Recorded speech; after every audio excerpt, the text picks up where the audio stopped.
Hi, me and Angel are studying the book of First Timothy.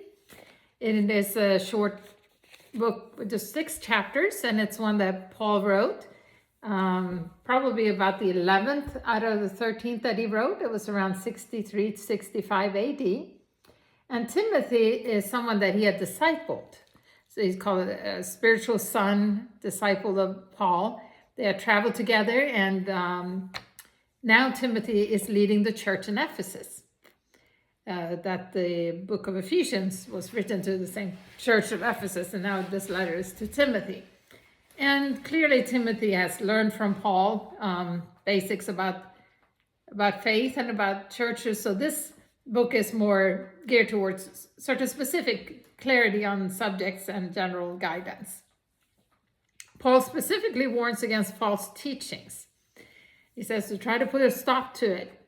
And he calls it inspirations of deceiving spirits or doctrines of demons. And now we don't have demons walking around on earth like visibly. But he's referring to these spirits and demons behind the teachings in the area. Some teachings in the area. So we can maybe apply that today to think about where we get information from, that if it's not from God, it could be deceiving spirits or doctrines of demons. It could be things that we learn in school. It could be from the news. It could be in the media and social media, right? So is it from God or is it from deceiving spirits or doctrines of demons? And Paul says it's anything that doesn't lead to godly growth in faith, and also warns that it can lead to departure from faith.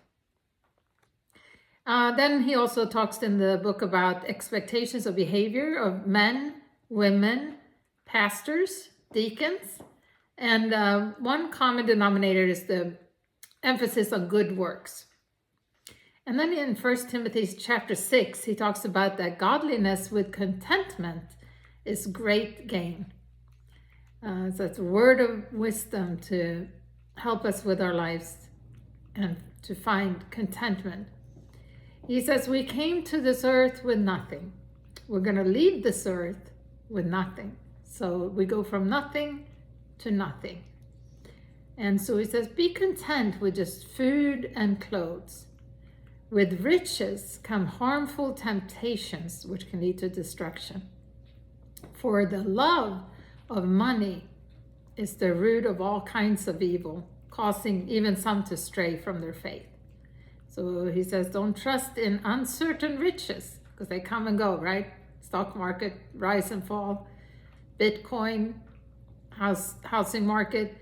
It's like, don't trust in uncertain riches, but trust in the living God who gives richly for our pure enjoyment. And then he says, be rich in good works. So there again is the good works emphasis.